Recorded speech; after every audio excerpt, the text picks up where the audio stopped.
Let's start with something different, something called the scuttlebutt method.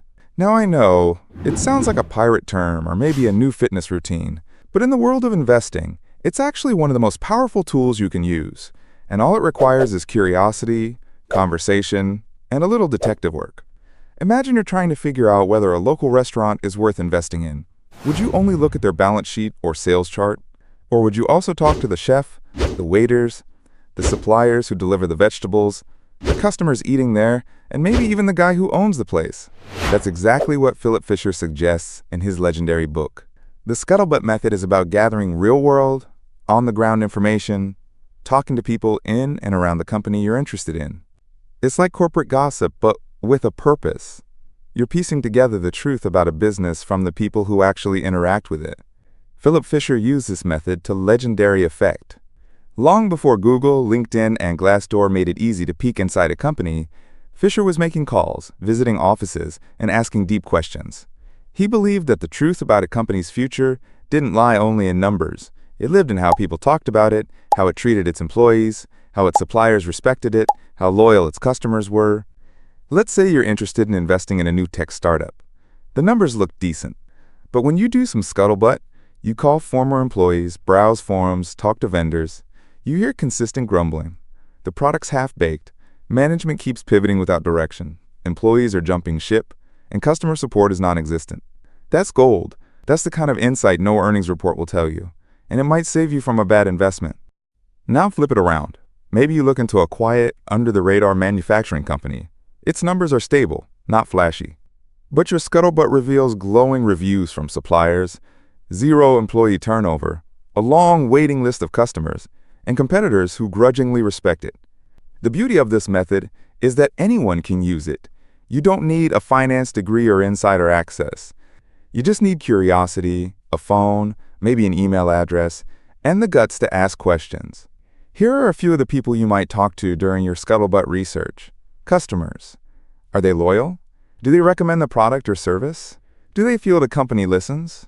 Suppliers. Are payments made on time? Is the company easy or painful to work with? Competitors. Do they see the company as a threat or as a joke? Employees. Current or former. Is the culture toxic or inspiring? Is leadership competent or clueless? Industry analysts or trade publications. What's the general vibe about this company's role in the industry? If you think that sounds like too much work, remember this. The goal isn't to buy 100 random stocks. The goal is to find a few extraordinary companies and hold on to them for decades. And to find those gems, you need to dig deeper than the average investor.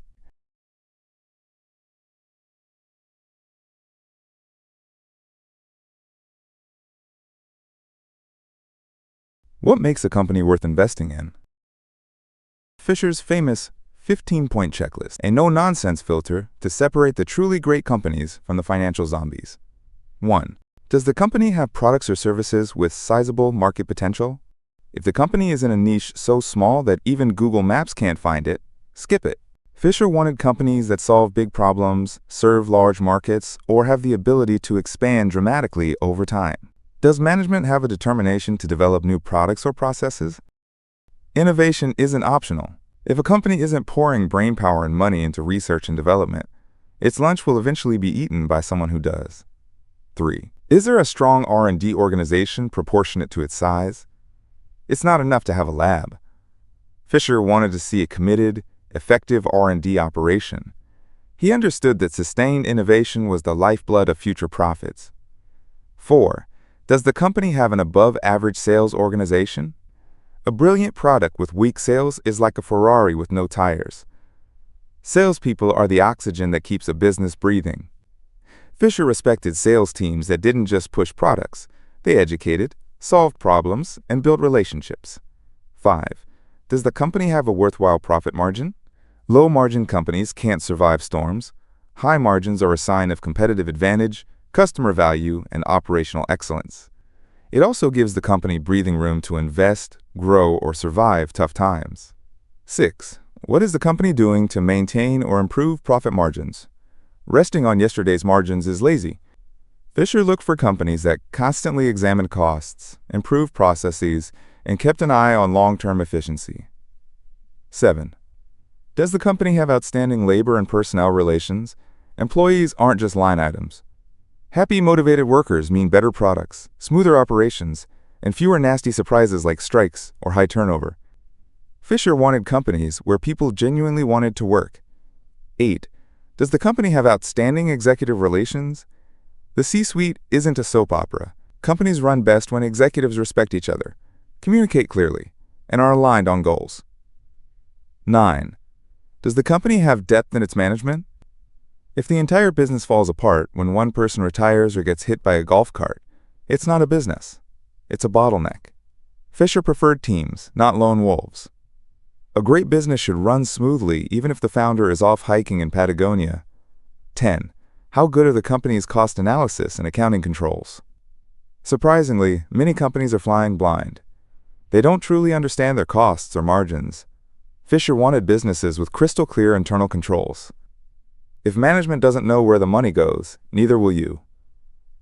11. Are there other aspects of the business, peculiar to the industry, that give it a competitive edge? This one's a bit of a wild card. Maybe it's patented tech, long-term contracts, regulatory advantage, or even just brilliant customer service. Whatever it is, Fisher looked for that special sauce, the hard-to-replicate edge. 12. Does the company have a short-range or long-range outlook in regard to profits? Short-term thinking kills long-term value. Fisher admired companies that invested in their future, even if it hurt short-term earnings. Vision beats quarterly showmanship every time. 13. In good times and bad, does management talk openly to investors? Trust is everything. Fisher believed in investing with people who told the truth, especially when things went wrong. If a company sugarcoats reality or hides behind buzzwords, run. 14. Does the company have a management of unquestionable integrity? Even a brilliant business can be destroyed by dishonest leadership. Fisher wasn't just looking for competence. He demanded honesty, humility, and moral clarity. No crooks, no corner cutters. 15. Does the company have the ability to reinvest profits at high returns? Earnings are great, but what the company does with those earnings matters even more. Fisher loved companies that could reinvest in themselves and keep compounding over years, even decades. When to sell, and why you almost never should. If you've ever stared at your stock portfolio and asked, should I sell now before the price drops? Welcome to the most anxiety-inducing question in investing. And here's where Philip Fisher drops one of his most radical ideas. The best time to sell a great stock is almost never.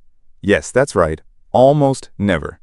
In a world where most investors treat stocks like fast food, grab it, taste it, dump it, Fisher's philosophy is more like aging wine. If you've bought a truly outstanding company and your original reasons for investing still hold, then do nothing. Just sit tight. Now let's unpack why this idea is so powerful, yet so misunderstood. The myth of taking profits early. Many investors, especially beginners, fall into what Fisher calls the, quote, taking trap. You buy a stock, it goes up 30%, and you think, nice, time to cash in before it crashes. This feels smart, even responsible. You lock in profits, you tell your friends, you feel like a genius. But here's the problem.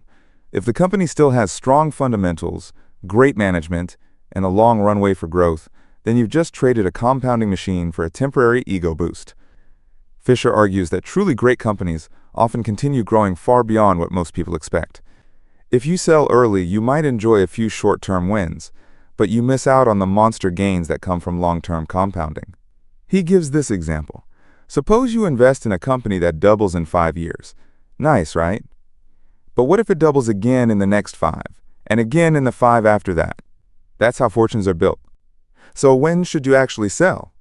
Fisher isn't saying never sell. He's saying only sell when you must, and only for the right reasons. Here are the valid reasons to sell, according to him. 1. You were wrong. This one hurts the ego, but it's important. Maybe your initial thesis about the company turns out to be incorrect. You thought they were innovative, but they're actually just loud. If your fundamental assumptions are proven wrong, get out. No shame in that. 2. The company's fundamentals have deteriorated. If the company loses its edge, say it stops innovating, management becomes complacent, or competitors catch up, then it may no longer be the compounding machine you thought it was. This isn't about stock price drops. It's about business deterioration. 3. There's a better opportunity. Fisher warned against constantly hopping from one hot stock to another. But if, and only if, you find a clearly superior business that meets his 15-point checklist better than your current holding, then selling to reallocate might make sense. 4. Management loses integrity or vision. Sometimes it's not the business model that breaks, it's the people running it. A leadership team that once inspired confidence now cuts corners, lies to shareholders, or becomes obsessed with short-term gains. In such cases, Fisher would say, sell immediately. Trust is everything.